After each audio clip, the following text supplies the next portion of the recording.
ଓ ସର୍ବପ୍ରଥମେ ଶ୍ରାବଣ ମାସ ତରଫରୁ ଭୁବନେଶ୍ୱରବାସୀ ଓଡ଼ିଶାବାସୀ ଏବଂ ବୋଲବମ୍ ଭକ୍ତମାନଙ୍କୁ ହାର୍ଦ୍ଦିକ ଅଭିନନ୍ଦନ। ହର ବୋଲବମ୍ ଓମ୍ ନମଃ ଶିବାୟ।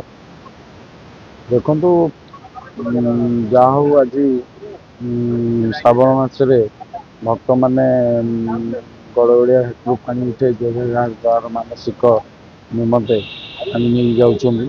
ଆଜି ବି ଦେଖନ୍ତୁ ଯାହା ହଉ ଭଗବାନ ପ୍ରଭୁ ମହାଦେବ ତାଙ୍କ ପାଇଁ ଆଜି ଏଇ ଯେଉଁ ପାଗ ଦେଇଛି।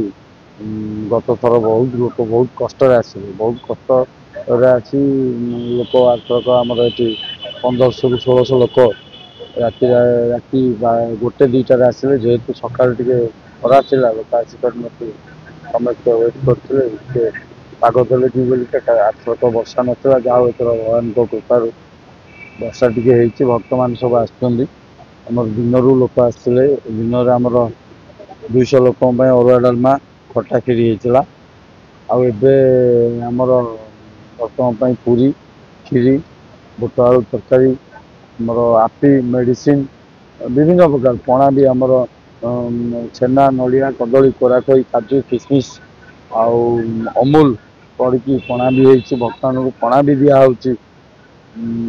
ଅନ୍ୟାନ୍ୟ ସବୁ ସୁବିଧା ଯାହା ବି ଭକ୍ତଙ୍କର ଏଠି ଯାହା ବି ସୁବିଧା ଆମେ ସବୁ ସୁବିଧା ଯୋଗାଇ ଦଉଛୁ। ମୋ ନାଁ ସଦାଶିବ ମହାକୁଡ଼। ମୁଁ ଉତ୍କଳ ଜ୍ୟୋତି ଫାଉଣ୍ଡେସନର ସଦସ୍ୟ ଅଛି। ଦେଖନ୍ତୁ, ପ୍ରଥମ କଥା ଏଇଟା ଆମର ଦ୍ୱିତୀୟ ବର୍ଷ ହେଲା। ଆମେ ଉତ୍କଳ ଜ୍ୟୋତି ଫାଉଣ୍ଡେସନ ଏ ବର୍ଷ ନୂଆ କରି ମିଶିଲୁ। କ୍ରିଷ୍ଣା ଆଗ୍ରୋ ଇଣ୍ଡଷ୍ଟ୍ରି ମିଶିଲା। ଆମେ 2 ବର୍ଷ ଏଇଟା ହେଇଗଲା।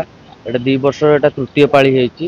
ଆଉ ଶ୍ରଦ୍ଧାଳୁ ଯୋଉ ଆସୁଛନ୍ତି ଭକ୍ତମାନେ, କାଉଡ଼ିଆ ଭକ୍ତମାନେ, ସେମାନେ ଆନନ୍ଦ ସହକାରେ ଯାଉଛନ୍ତି। ନିଜର ବି ଦଉଛନ୍ତି ଯେ ଆମେ ଭାଇ ଆସିଥିଲୁ ଏଠି ଚର୍ଚ୍ଚା ଯୋଉ ହେଲା, ଯୋଉ ସେବା ଦରକାର, ଯେମିତି ଭକ୍ତ ମାନଙ୍କୁ ଯେମିତି ସେବା ଦିଅନ୍ତି ସେମିତି ସେବା ମିଳୁଛି। ସେମାନେ ଖୁସିରେ ଆନନ୍ଦର ସହ ଯାଉଛନ୍ତି। ଏଇଟା ତ ଆମର ତୃତୀୟ ସପ୍ତାହ ଖାଦ୍ୟ ବଣ୍ଟନର। ବୋଲବମ୍ ସେବାରେ ସମସ୍ତଙ୍କ ଭକ୍ତ ମାନଙ୍କ ପାଇଁ ଖାଦ୍ୟ ସେବା ରହିଛି। ଭକ୍ତମାନେ ବିପୁଳ ପରିମାଣରେ ହଉଛି। ଆଉ ରହିଲା କି ଏଇଟା ଆମର କ୍ରିଷ୍ଣା ଆଗ୍ରୋ ଇଣ୍ଡଷ୍ଟ୍ରି ଆଉ ଉତ୍କଳ ଜ୍ୟୋତି ଫାଉଣ୍ଡେସନ ମିଳିତ ପ୍ରୟାସରେ କରାଯାଇଛି। ଆଉ ଶ୍ରଦ୍ଧାଳୁ ମାନେ ମଧ୍ୟ ବହୁତ ଖୁସି ହେଇକି ଫେରୁଛନ୍ତି ଆମଠୁ। ଆମକୁ ଆଶୀର୍ବାଦ ଦେଇକି ବହୁତ ଖୁସି ହେଇକି ପୁଅର ଖାଇବା ପିଇବା, ଗାଧେଇବା ଆଉ ଟଏଲେଟ୍ ୱାସରୁମ୍, ଲେଡ଼ିଜ ମାନଙ୍କ ପାଇଁ ୱାସରୁମ୍ ସବୁ ପ୍ରକାର ସୁବିଧା ରହିଛି। ଯୋଉ ଭକ୍ତ ମାନେ ଯୋଉ ମନସ୍କାମନା ନେଇକି ଯାଉଛନ୍ତି ବାହୁଙ୍ଗି ନେଇକି, ତାଙ୍କର ସମସ୍ତ ମନସ୍କାମନା ଭଗବାନ ଶିବ ଠାକୁର ପୂରଣ କରନ୍ତି।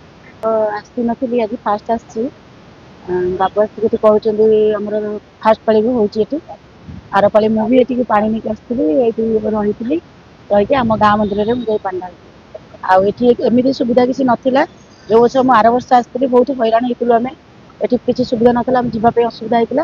ତେଣୁକରି ବାବୁ କହିଲେ ଆମର ଏଇଠି ଗୋଟେ କରିବା, ଯାହାଫଳରେ ଯୋଉ ଲୋକ ଆସିଥିବେ ଏଠି ସୁବିଧାରେ ଯିବେ, ହଇରାଣ ଆଉ ହେବେନି, ରେଷ୍ଟ ବି ନେଇପାରିବେ, ଯାଇକି ପାଣି ଢାଳି ପାରିବେ। ତେଣୁକରି ଆମେ ଏଠି ଆର ବର୍ଷରୁ ତ ଏଇ ସୁବିଧା କରାହେଇଛି ଆମର।